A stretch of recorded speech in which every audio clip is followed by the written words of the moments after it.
Good morning, Brew Daily Show. I'm Neal Fryman. And I'm Toby Howell. Today, the surprising reason your car insurance bill has gotten so high. Then you won't believe which city just declared itself the pizza capital of the USA. It's Friday, May 24th. Let's ride.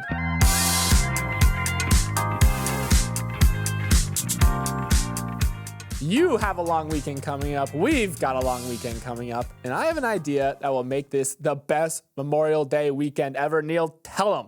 You didn't tell me what your idea was. It's ordering a Morning Brew Daily Mug. Why, you ask? Well, Morning Brew Daily Mug for Memorial Day just rolls off the tongue. Try it, Neal. Morning Brew Daily Mug for Memorial Day. Morning Brew Daily Mug for Memorial Day. Morning Brew Daily Mug for Memorial Day. See, it just works. Whatever you say. If you want your own Morning Brew Daily Mug for Memorial Day, head to shop.morningbrew.com to get yours. And if you haven't seen what these babies look like, they're beautiful. And they're sitting on the desk in front of me and Neal right now, so tune into the YouTube channel if you want to snag a look, or just go to shop.morningbrew.com. Now let's hear a word from our sponsor, Sage. Not the herb, but a tool that saves finance professionals a lot of time and money. Neal, we both like cooking, right? I love cooking. Can you imagine cooking with dull, uninspired knives that don't cut anything? That's what running a business without Sage can be like. Sage lets you combine all your entries in seconds, then slice and dice your data however you see fit, mid-meeting if necessary. I've cooked with dull knives before, and it just doesn't work. Sage is the sharpest knife in the finance game that just got even sharper with the integration of AI. Just want to point out, you keep reminding everyone that sage is not an herb, but then immediately make a cooking metaphor. Listen, maybe I was hungry when I was thinking about this ad, okay? Anyway, let's get back on track here. If you want to slice and dice with the best of them, head to sage.com/morningbrew. Sage, helping businesses flow.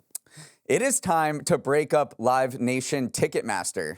That's not me saying it. That's a direct quote from Attorney General Merrick Garland, whose DOJ made the long-awaited decision to sue Live Nation over claims it maintains an illegal monopoly in the live entertainment industry. The ultimate goal of the lawsuit is to force a breakup of Ticketmaster, the ticketing giant, from Live Nation, the concert promoter that bought Ticketmaster back in 2010.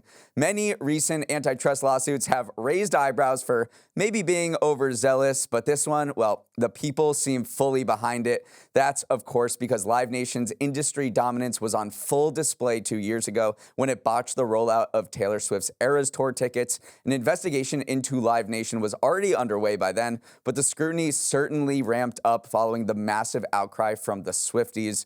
But Live Nation is not going to give up Ticketmaster without a fight. The company fired back that the DOJ caved to, quote, intense political pressure and said that the high ticket prices fans are experiencing right now are set by artists and are a result of surging demand for concerts. It called the suit baseless. Toby, how do you see this case playing out? I see Live Nation as this four-headed monster. You have the ticket sales that comes from Ticketmaster, but then you also have the promotional piece, you have the artist management piece, and you have the venue ownership piece.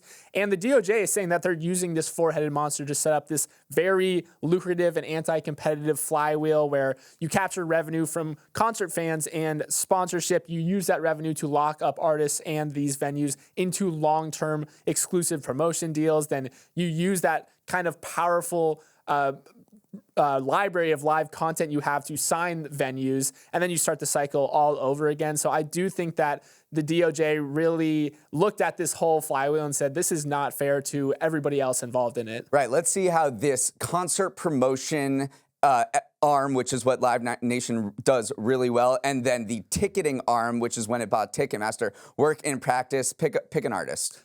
I immediately was going to say Taylor Swift, but Usher. We'll go with Usher. Okay, so I'm Live Nation. I'm promoting Usher's concert. I'm running his tour all over the world. I go to a venue like Red Rocks or something, and I say, hey, we'd love to bring Usher to your venue. I think he would absolutely kill at Red Rocks, except, you know what? You have to use Ticketmaster as your ticketing platform. And if you don't, we're not going to bring Usher to the masses here at Red Rocks. So that is how those, and then, you know, what does Red Rocks say? They're like, all right, well, we want Usher, so we have to use Ticketmaster. That is sort of how the DOJ sees Live Nation Ticketmaster playing out by using those two arms of its business to work together to squash competition. Usher at Red Rocks would be electric. Those are two kind of disparate types of artists, but that would be fun. Yeah, a major focus of the lawsuit, too, is Live Nation's they called it a competitive detente with a rival venue operator, which is called Oakview Group. There were some emails that leaked out that was essentially saying, let's not both compete for the same artist at the same venue. Let's just go our separate ways here. It's more lucrative. It would drive up artist fees if we were both competing for Usher at Red Rocks, for instance. So there's a lot of juicy bits to this. And yeah, it really puts Ticketmaster and Live Nation finally in a spotlight that so many fans have had that experience with Ticketmaster, like the long queues,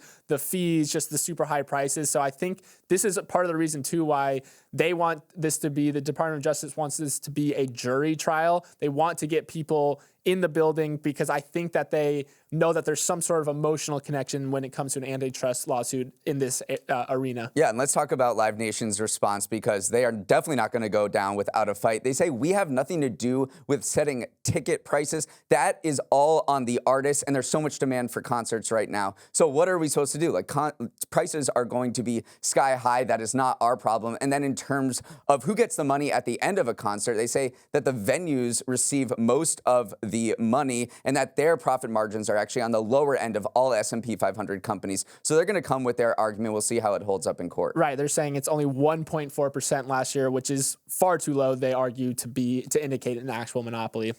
In the past, if the past month has been one big old Sunday for crypto supporters, yesterday was a cherry on top. The SEC approved applications from 9 different exchanges to list spot Ether exchange-traded funds. According to CNBC, the SEC's decision does not technically approve the individual funds themselves, so we'll likely have to wait till later in the summer before they actually start trading. But it does give the regulatory pathway forward for these spot Ether ETFs to be listed on their respective exchanges. So far, 9 exchanges have applied, including BlackRock, Fidelity, and Grayscale. So the big boys of traditional finance world are getting involved. Ethereum, which is the second largest coin by market cap in the world, actually fell a little bit after the announcement, but has been on a nearly 30% run in the past week as the SEC's decision loomed. It's a little confusing with the delay between approval and actual trading, but still another watershed decision for the crypto industry that is still riding high from the spot Bitcoin ETF approvals earlier this year. Yeah, let's talk about the significance of this. First of all, it was a huge surprise. I think as recently as a week ago, there was a lot of concern and doubt that the SEC would approve spot Ether ETFs. This is a big wave of potentially retail investors and institutional investors being able to buy Ethereum, because right now you have to go to a crypto exchange platform, maybe Coinbase, or also Robinhood offers it, but you have to buy Ethereum directly, and that might provide a lot of hurdles for people who are just on their regular exchanges, brokerage accounts, and don't want to, may get a little spooked about buying crypto. And this just puts it in an ETF, and ETFs are these tracking indexes that track everything from stocks to commodities to anything, any kind of asset class, and it's very easy to buy them. And so they think that this, like what happened with Bitcoin, will open up a new wave of funding for people to be able to get into this asset class. People are expecting the Ethereum ETFs to be a lot smaller, at least initially, than their Bitcoin counterparts. One, it's just got a smaller overall market cap. But also, if you just compare the amount that Grayscale, which is a finance company that has been kind of pushing forward the crypto agenda, their Grayscale Ethereum Trust currently has around $11 billion in assets under management, which is much smaller than the Bitcoin fund was when that conversation was going on. For comparison, the Grayscale Bitcoin Trust had $26 billion in assets under management before it was approved to convert to a spot Bitcoin ETF. One of the reasons why also I think these might not see as big of an uptake as Bitcoin is these funds won't allow staking. Staking is where you can basically loan your Ethereum out to the network for a period of time, and you actually earn interest on that. I actually do that right now with my Coinbase, and Ethereum ETFs don't allow this, and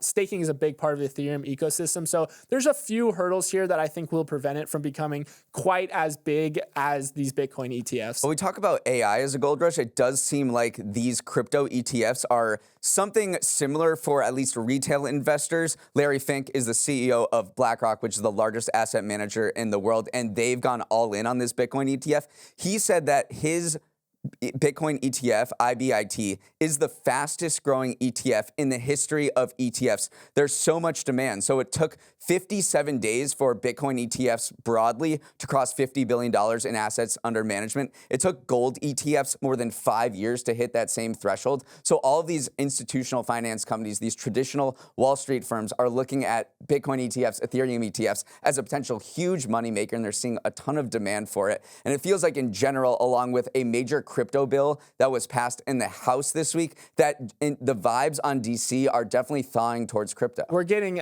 some regulatory clarity, which is what the crypto industry has just wanted they're like, you can regulate us, but just tell us what you want from us. And it seems like we are making steps in that direction. Not too long ago, getting your car repaired was relatively straightforward. Your bumper got messed up from an overconfident parallel parker. You took it into the shop and voila, good as new.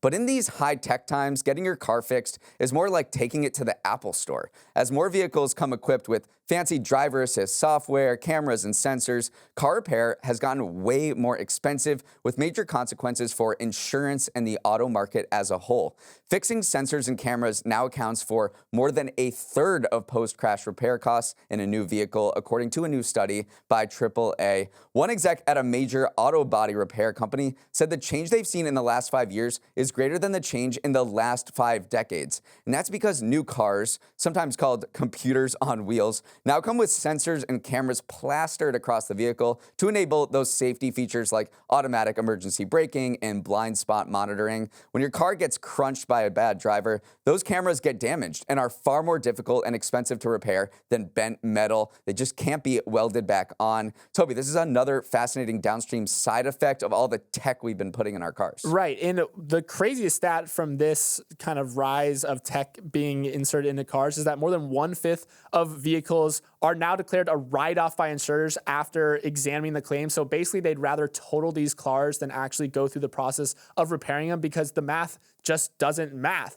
The repairs cost so much money, and after factoring in insurance, that you literally make more money just by totaling the cars. So it is very interesting what these downstream effects are. The rock and the hard place here, though, is you should probably still get these features. You shouldn't be put off by the repair cost because it does make driving a lot safer, like these rear view cameras, the automatic lane detection. These pieces of software that cost so much to fix also make driving a lot safer. So consumers are kind of left between a rock and a hard place, but you should still probably opt for the safer vehicle overall. I don't think you have a choice at this point. If you buy a new car, I mean, it's going to come with all of these gadgets. And I know when I go home and drive my parents' cars, like you back out of the garage and there's like 17,000 things beeping you all at once. And I'm like, shut it off. I really don't need all this beeping. But it truly is insane cost to repair. I'm sure a lot of people have been shocked when they've looked at the bill and they've taken it into the shop. I mean, if you just want to replace a side mirror with a camera on a new F-150 pickup truck, that'll cost you $1,600, which is kind of insane for a mirror, but the thing is that it also comes with a camera, and replacing a camera is not just like slapping another camera off.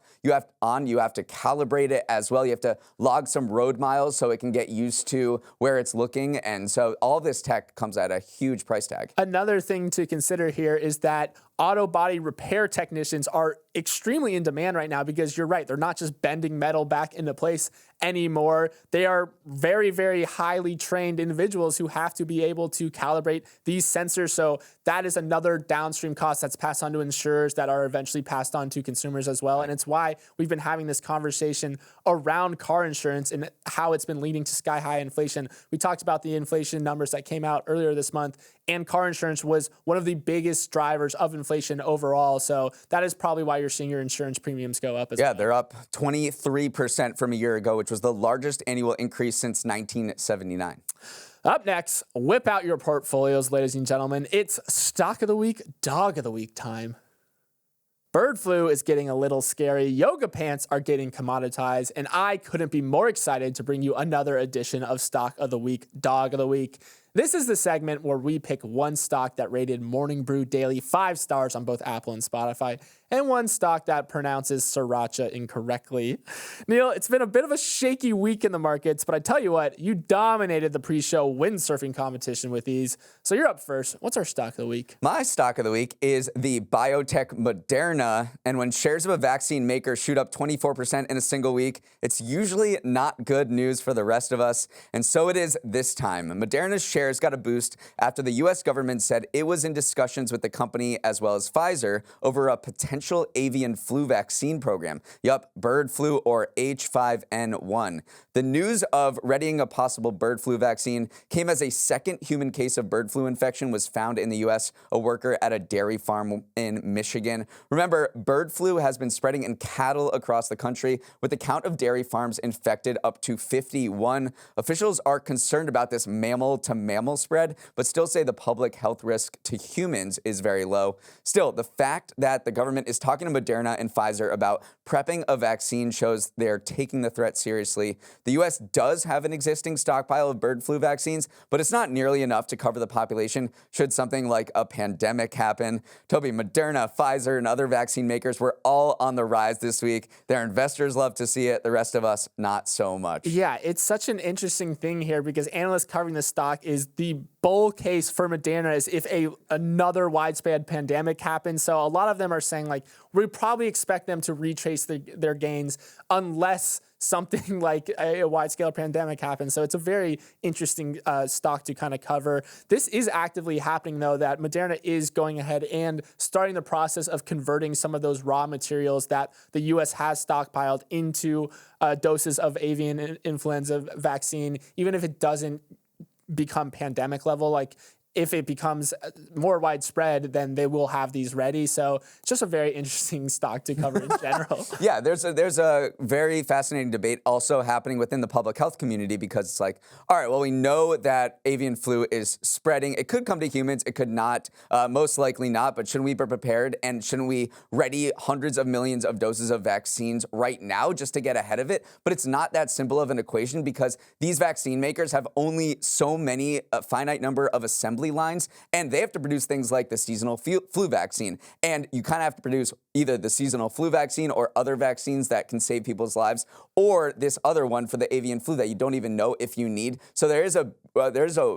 very much of a question, and it's uncertainty whether these companies like Moderna and Pfizer should switch out all of their production and start making the avian flu vaccine. It's not as simple as saying, yes, you should, just to be prepared.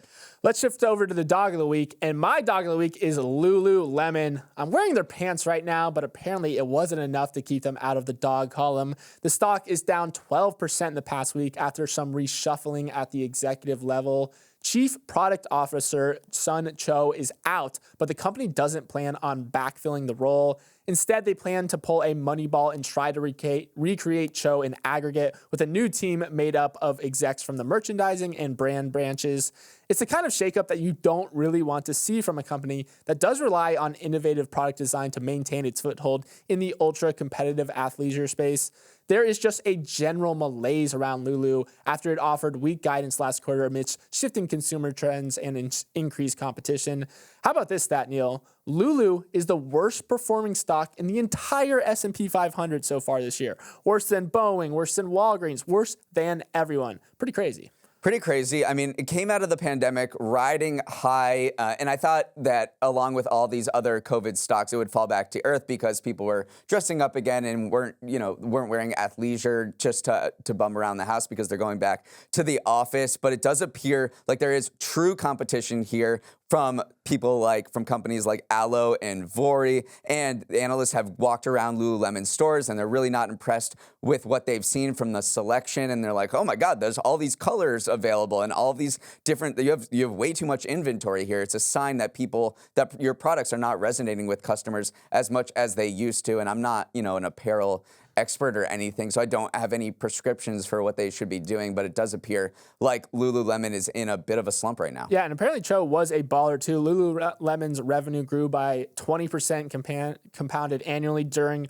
her tenure. Obviously, it can't be attributed just to one person, but a lot of analysts were like, listen, she played an integral part in making Lulu the juggernaut it's been over the past 7+ years. But you're right, the business has just matured at this point. It's an established brand. The hyper growth days are over. The growth opportunities now lay abroad, and that's always a little bit of an unknown. So yeah, it's just a lot of things combined to make Lulu just not as exciting to investors, but hopefully it can bounce back because I do like their pants. I will say I see a lot more aloe stuff going around these days than Lulu. Moving on, trillions of cicadas are now emerging across the United States. And you know what? I'll go ahead and say it. Those cicadas are looking like a snack. I mean that literally. Adventurous eaters and even some restaurants are using the opportunity to widen their culinary horizons and eat the bugs, which are high in protein and apparently taste kind of good. A brewery in suburban Chicago made headlines this week by announcing a cicada-infused Malort. And anyone who's been forced to drink that stuff knows that adding insect flavor couldn't possibly make it any worse. Elsewhere, people are hosting potlucks where you must bring a dish with a cicada component, and a restaurant in New Orleans called Bug Appetit is serving dishes like cicada salad and roasted cicadas. Toby, are you joining this cicada feast? After all, we eat wet bugs like lobster and shrimp. Why not eat dry bugs? I am so conflicted on this because I love the idea of a crispy, maybe fried, tempura'd, that crispy exoskeleton sounds very good, but once I start thinking about kind of the juicier innards, it really is off-putting to me. I do love this from the creative director of the brewery that's making this Malort shot. He said basically, everyone already hates Malort, so it's like, let's just try to make it even worse. So clearly this is more of a stunt in that regard. But yeah, I have seen other things that cicadas have a flavor reminiscent of succulent lobster. I don't know. They are relative. Yeah, I mean, they are both arthropods, so it makes sense. So I'm very conflicted on this. You have eaten crickets, though. Grasshopper, yeah. Oh, grasshopper. I ate grasshopper in Mexico City. I am very adventurous. I'll eat anything. That did not taste good. That definitely warded me off to the insect thing because it just tasted like grass and soil, so earthy, and I really couldn't stomach more than 10 of them. It was toasted. It was toasted with a chili sauce and a little lime. But it's the taste that got you, not the texture? It was the texture. It was both. Okay. It was bad. I think cicadas probably might be a little bit better, and there's a lot of people out there that say that they taste quite good and a little more seafoody probably than grasshoppers do, so I'd definitely be down to try it. And I mean, around the world, people eat bugs. 2 billion people eat bugs regularly, and there's a booming startup ecosystem that has received $1.3 billion so far about turning insects into protein that people can eat for the sustainability, for the climate help. So, you know, I'm all in on it. I just don't know what. I just maybe need somebody good to prepare it for me. It definitely comes down to how you season it. I mean, you could put Cool Ranch Dorito seasoning on anything and it would taste good. So it really comes down to the seasoning of it all. We got some good old-fashioned pizza pie drama to take us into Memorial Day weekend. Connecticut lawmakers are drawing a line in the sauce and officially declared New Haven to be the, quote, pizza capital of the U.S., which has another city in another state particularly peeved. New Yorkers immediately fired back to defend their honor. New York City doesn't have to declare itself the pizza capital of the United States because people across the country already know it to be true, one City Hall rep told the New York Post. And when one pizza shop owner in Brooklyn was called by the New York Times to get his thoughts on Connecticut's proclamation, he thought he was being prank called. But New Haven is not messing around. Representative Rosa DeLauro of Connecticut read a statement into the congressional record that declared New Haven to have the best pizza in the country, and it's not even close, she said. Neal, it's amore. More like Connecticut is a moron. New York for life. Oh my God.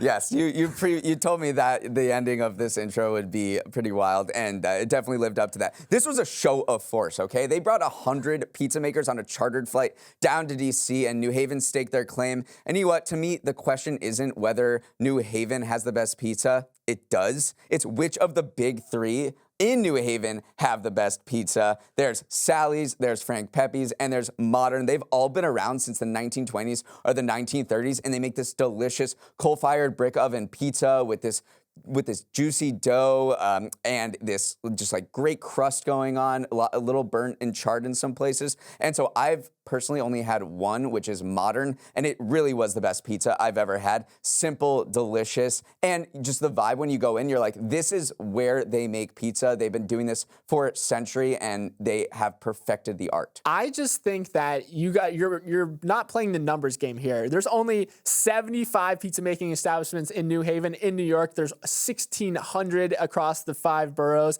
And then also just the variety you get in New York just laps what you get in New Haven. I mean, you can get the Neapolitan slice, you can get the square slice, like the Detroit style crispy crust one. And I just think that I don't want to be locked into this one very specific type of pizza. Yeah. That's why I'm on Team New York here. Okay, that makes sense. You would think that, but I just want, there's a very specific type of pizza, and they do it the best in the world. Therefore, they are the best pizza capital in the United States. And New York can't handle just not being number 2 in anything. Yeah.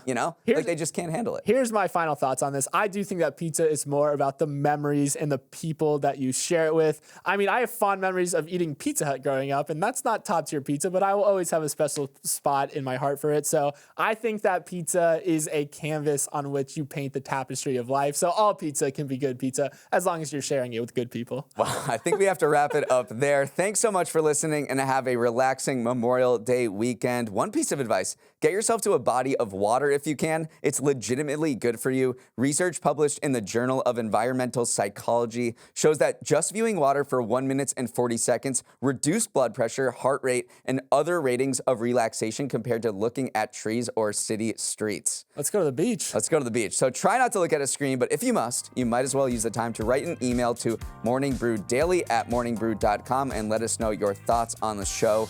Let's roll the credits. Emily Milliron is our executive producer. Raymond Liu is our producer. Olivia Graham is our associate producer. Uchenna Ogu is our technical director. Billy Menino is on audio, and he agrees with me about New Haven. That dude has eaten 24 pizza slices in the last week alone, so he knows. Hair and makeup is making Cicada pancakes. Devin Emery is our chief content officer, and our show is a production of Morning Brew. Great show today, Neal. I wish you all well.